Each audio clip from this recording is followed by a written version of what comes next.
Hello, नमस्कार दोस्तों। मैं आपका दोस्त पारस शर्मा। आज मैं आपके बीच आप पहली वीडियो अपनी यूट्यूब पर लेकर आया हूँ, जिसमें मैंने यूपीएसआई का प्रीवियस मॉक 2021 हिंदी का लगाया है। और जैसा कि आप देख सकते हैं कि मैं आपको दिखा रहा हूँ, इसका मैं आपको एनालिसिस कराता हूँ। जितना ज़रूरी हमें प्रैक्टिस करनी ज़रूरी है, उससे ज़्यादा कहीं हमें मॉक लगाने ज़रूरी है। आप जितना मॉक लगाएंगे उससे आपका रिवीजन होगा, बहुत अच्छा रिवीजन होगा। आप अपने आप को उस जगह पाएंगे कि जहाँ एक कंपटीशन का लेवल होता है। इसलिए आप अपने मॉक साथ में लगाते चलिए, अच्छा होगा, आपको बहुत अच्छा लगेगा, आपका कॉन्फिडेंस लेवल बढ़ेगा। आपको जैसा भी जहाँ टाइम मिले मॉक लगाइए, पढ़ाई के साथ साथ। बिना मॉक के आप उस कंपटीशन को पार ही नहीं कर सकते जो आज का लेवल है। आप प्रीवियस ईयर क्वेश्चन से अंदाज़ा लगा सकते हैं कि कैसे क्वेश्चन हमारा पेपर पूछता है। और ये हिंदी का मॉक ऐसा लेवल है जहाँ भी हिंदी आती है, वहाँ ये लेवल हर जगह काम करेगा। क्योंकि इस लेवल के अगर आपने क्वेश्चन लगा दिए तो समझ लीजिए छोटे मोटे एग्जाम में तो आप फतेह कर जाएंगे। इसलिए जितना हो सके उतना मॉक लगाइए, अपना पढ़िए, रिवीजन भी करना जरूरी है। रिवीजन के साथ मॉक लगाना, मॉक लगा के आप अपने लेवल स्तर को देख सकते हैं कि आप कहाँ पर हैं। मैंने ये मॉक लगाया है, देखो हम इसका एनालिसिस करते हैं। बाकी इसकी अगर फुल डिटेल वीडियो कहेंगे तो मैं इसका एनालिसिस भी डाल दूंगा। आप इसको देखिए, एक बार मैं आपको दिखाता हूँ क्या थे क्वेश्चन इसमें। हिंदी इनमें से किस भाषा परिवार की भाषा है? इसमें चार ऑप्शन दिए थे: भारतरूपी, ऑस्टिक, द्रविड़, चीनी। मैंने इसका भारतरूपी लगाया, जो कि मेरा सही है। बाकी इसकी ये अगर आप बोलेंगे डिटेल वीडियो डाल दी तो मैं इसका एनालिसिस भी करके दिखा दूंगा। लेकिन ये भी वीडियो मेरी फर्स्ट वीडियो, मैं इसको हल्के आराम से कराना चाहता हूँ, इसलिए मैं हल्के हल्के पढ़ रहा हूँ। आप देखते रहिए, क्योंकि आपका भी एनालिसिस होगा, आपको भी अच्छा लगेगा कि कैसे कैसे एग्जाम पेपर पूछता है। इसलिए आप देखिए। सर्वनाम के कुल कितने भेद हैं? 8, 6, 7, 5।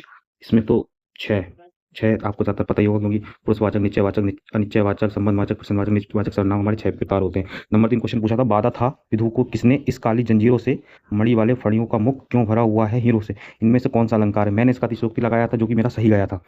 यहाँ की डिटेल वीडियो अगर बोलेंगे तो मैं डाल दूंगा, आप बता देना, मैं सब इसको एक्सप्लेन कर दूंगा।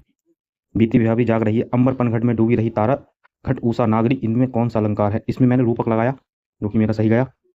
आगे देखते हैं नंबर 5, इनमें से भूगोल का विलोम शब्द क्या होगा? भूगोल का खगोल, ज्यादा लोगों को पता ही होगा, खगोल होता है। नंबर 6 क्वेश्चन, निम्न में से सही शब्द का चयन कीजिए: कीर्तन, कीर्तिघन, कीर्तन, इनमें से कोई नहीं। नंबर 1 मैंने लगाया, मेरा सही गया। नंबर 7 क्वेश्चन, प्रेमचंद्र इनमें से किस पत्रिका के संपादक थे?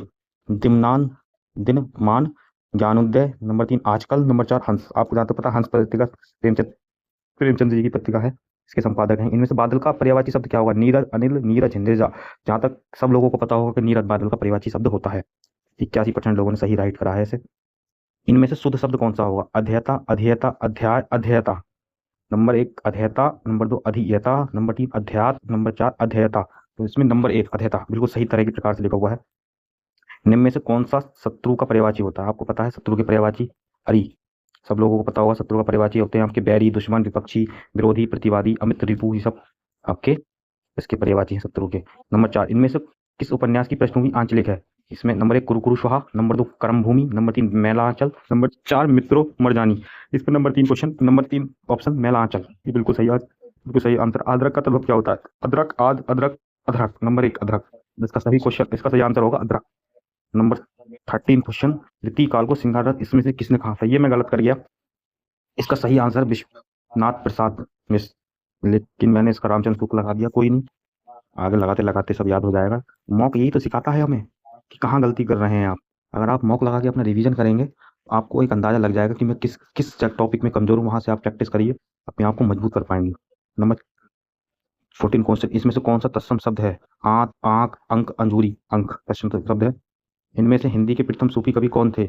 मुल्ला जायदी, नूर मोहम्मद, मुल्ला दाऊद जायसी। मुल्ला दाऊद। इनमें से किस रचना की पृष्ठभूमि को सांप्रदायिकता की त्रासदी कहा जाता है? कर्मभूमि, तमस, शेखर जीवनी, राग दरबारी, तमस। भी मैंने पढ़ रखा था पहले। ये गद्यांश है, इसमें पढ़ देता हूँ, बाकी इसके आंसर बता देता हूँ।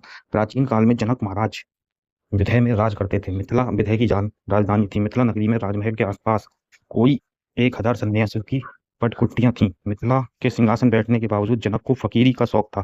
कहा जाता है कि महाराज जनक ज्ञानी थे।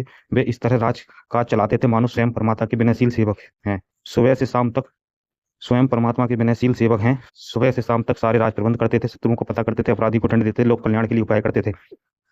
और इतना सब कुछ करने पर भी किसी सांसारिक कार्य में लिप्त नहीं होते थे, इसलिए लोग उन्हें विधेय जनक कहते थे। लेकिन इसमें पूछा था महाराज जनक का क्या शौक था, तो उसका फकीरी का शौक मैंने लगाया। मैं क्वेश्चन गलत कर गया था। इसका आंसर था आपका विनर, मैं सेवक लगा दिया, कर नहीं पाया था, कोई नहीं। एक क्वेश्चन ये था, इसमें इसका आंसर था सांसारिक कार्य, ये मैं सही कर गया। नंबर 20 क्वेश्चन 20, इनमें से संचारी भावों की संख्या कितनी होती है? तो ज़्यादातर लोगों को पता होगा 33 होती है। नंबर 21 क्वेश्चन, रामकिशन मिशन द्वारा संचालित किस पत्रिका का संपादन सूर्यकांत त्रिपाठी निराला ने किया था? मैं ऐसे गलत कर गया, इसका आंसर था सवर्ण, मैंने मतवाला लगा दिया था इसमें, नहीं मतवाला नहीं, सुधा, सॉरी सॉरी सुधा, ये मेरा गलत हुआ क्वेश्चन। नंबर 22, अनुनासिक स्वरों का उच्चारण स्थल कौन सा है? सबको पता होगा, नाक और मुंह से बोले जाने वाले शब्द अनुनासिक बोलते होते हैं। निम्नलिखित में से किस व्यंजन का उच्चारण तालु से होता है? तालु, कंठ तालु, यानी चा छा जा जहा, ये आपका जा आ जाएगा इसमें। जिनका जन्म पहले हुआ हो उसको क्या कहते हैं? अग्रज, सब लोगों को पता होगा। इसका अग्रज लगाया था, भी सही गया मेरा, 86 लोगों ने सही कराई क्वेश्चन। इनमें से कौन सा तत्सम शब्द है? पकवान, पारा, पंख, पवन। इसका पवन लगाया था मैंने, पवन मेरा सही गया। कौन सा वर्ण पंचमाक्षर है? यानी हमारे जो लास्ट के जो होते हैं, जो उनका पूछा है। इसमें आपका पापा भाव माँ, ये मैंने लगाया माँ, मेरा सही गया क्वेश्चन ये। इनमें से कौन सा शब्द बहुवचन है? प्राण। नंबर 1 पे प्राण, नंबर 2 पे लड़का, नंबर 3 पे माता, नंबर 4 पे किताब। अब आपको पता है कि बहुवचन में हमारा प्राण, हस्ताक्षर, ये सब क्वेश्चन आंसर, ये सब आपके बहुवचन में आते हैं। पहला ज्ञानपीठ पुरस्कार किस भाषा में लेखक को मिला था? नंबर 28 क्वेश्चन, इसका आंसर मलयालम, मलयालम को मिला था। पढ़ के दिखा देता हूँ, ज्ञानपीठ को मलयालम भाषा में लेखक को मिला था। प्रथम ज्ञानपीठ पुरस्कार 1965 में मलयालम लेखक जी शंकर कुरुप को प्रदान किया गया था। निम्नलिखित में से कौन सा ऊष्म व्यंजन है?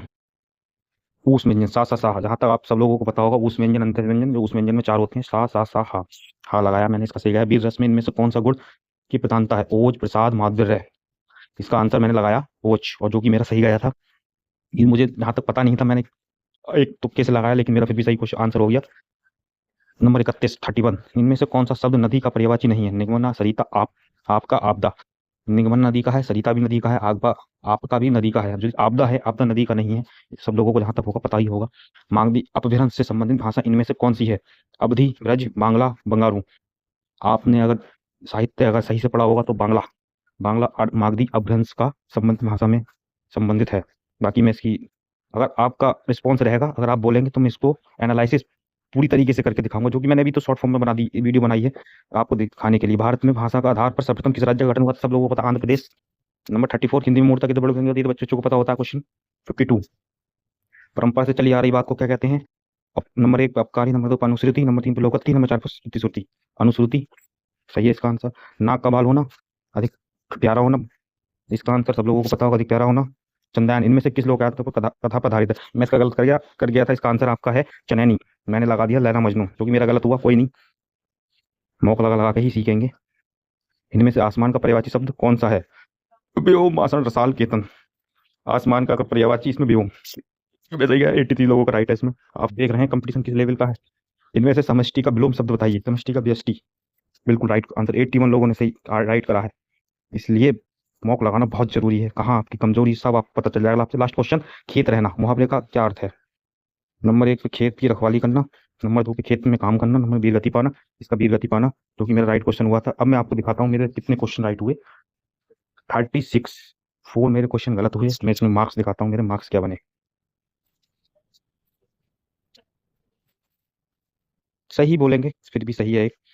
अब आप, आपका काम ये है, आप मेरी वीडियो को शेयर कीजिए, जिससे ये लोग वीडियो वहां तक पहुंचे। जो बच्चे पढ़ तो लेते हैं लेकिन मॉक नहीं लगाते, उनसे एक अंदाजा लगेगा कि मॉक लगाना कितना जरूरी है, जिससे आपको भी पता चले कि मॉक में कैसे कैसे क्वेश्चन पूछे जाते हैं। अब हमारे सामने यूपीएसआई की वैकेंसी लगी हुई है, यूपी पुलिस की लगी हुई है, कांस्टेबल की लगी हुई है, जीडी की लगी हुई है। जहां जहां हिंदी आती है उसके लिए सफिशिएंट है, क्योंकि हिंदी एक ऐसा सब्जेक्ट है, आप लेवल अच्छे लेवल से पढ़ेंगे तो आप छोटे पेपर को तो ऐसी आसानी से क्लियर कर देंगे।